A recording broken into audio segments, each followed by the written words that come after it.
Hey guys, my name is Vanya, the channel's RC Alley, and in this video I got a new box from Team Associated. Here it is. So I'm sure you've all read the title already, you know what's inside, but let's dig in real quick.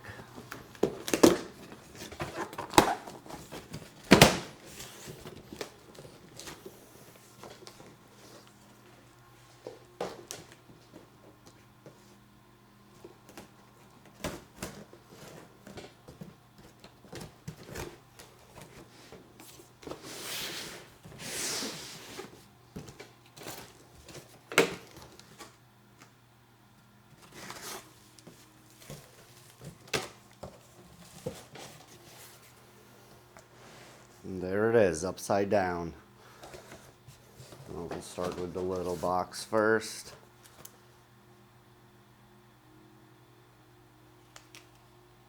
It's the Reedy motor, truggy motor, 2000 kV.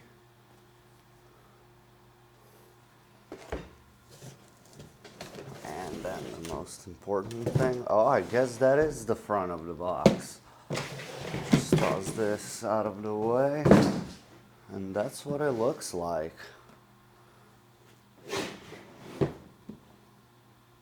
No color whatsoever.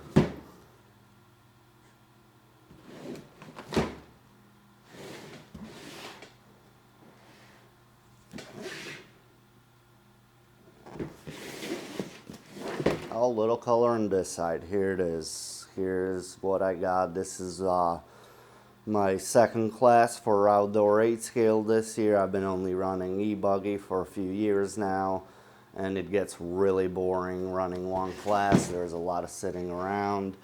Nitro just really isn't an option for me, so this was the next best thing. Let's dig in the box. Looks like the box has standard 3 seals that Team Associated always has. Let's see if I can get it with these scissors.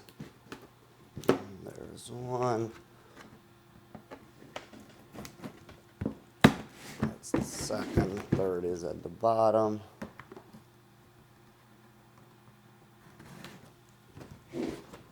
Alright, here we go.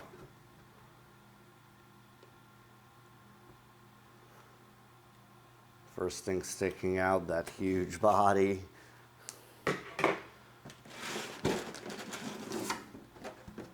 Wow, this thing's giant. Very nice. I'm not really going to go through everything. We all know what a kit looks like. A bunch of parts. Looks like they gave us oils here. That's good. That's another huge bag of parts. Wing in here. Very nice. Looks like it'll have pillow ball suspension. I think that's standard on Associated 8 scales. Another bag. Oh wow, this is heavy. A lot of aluminum parts in here. Looks like div gears, ABCD blocks. This looks like the servo saver. Motor mount. Wow, this bag is hefty. That chassis, wow, it's huge. This is definitely the biggest car I've ever owned, especially compared to the 10 scale, which chassis is like half that length. Alright, let's see what else is in here. Oh, just the manual. Looks like for the Nitro and the e-truggy, I guess this is a conversion. Either way, I'm sure it'll be great. So I'm not going to spend a lot of time unboxing. Obviously, we all know what it looks like. It's all in pieces, nothing very interesting. But what I will do in this video is start building the car right now, see how far I get, give you my thoughts on it. And this might be a 2-part video, it might not, we'll see how it goes. I'm gonna spread everything out right now like I always do before I start building a kit, get my tools out and get to work.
This is day 2 of the build. So far it's going really well. Most of the roller is done. I have like 7-8 bags left, and they're all small except the shocks bag. That's a big one, so that might take me a little bit, but that's okay. I really enjoy building new kits. It's a lot of fun for me. So the attention to detail on this kit is awesome. There are a whole lot of set screws to hold everything in place. They even put these hex pin clamps then they are included. So basically what they do is just hold the pin in place even though there is a set screw inside. I guess that's really good if you're racing, you know, and you maybe forgot to tighten that set screw. You won't lose it. Material feels good. Like I said, the attention to details is just awesome. I haven't had to shim the diffs. Not a single shim, front and rear, and they both spin as smooth as butter. That's really all you can ask for out of a kit. So if I was really nitpicking on what I don't like, I would just have to say the lock nuts that go into plastics on the braces and on the wing mount. I'm not crazy about that. It's pretty easy to strip those plastics and then the lock nut will just spin around, and that's really it.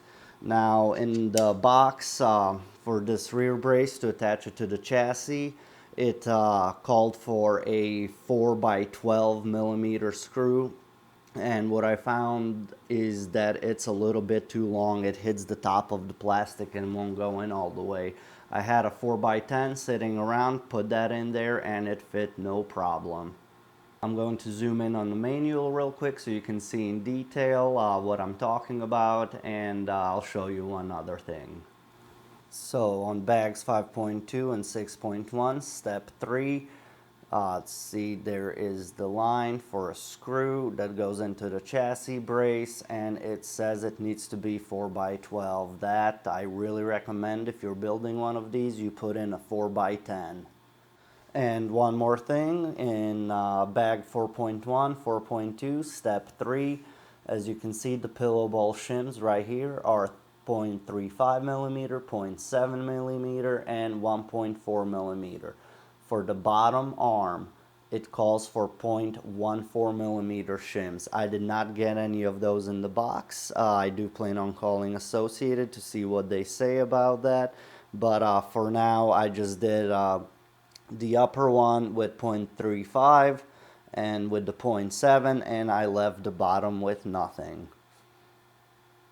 Alright guys, thanks for tuning in again. I'm finished for today. I'll probably finish the truggy up in the next couple days, so you can look forward for a finished product in a video, probably maybe Saturday or Sunday, depending on how things go with my personal life. But it shouldn't be an issue. I'll have a few days off and I'll be able to finish it up. Alright, like I said, thanks for tuning in again. If you've enjoyed the video, hit the like button, subscribe if you haven't already, and I'll see you soon.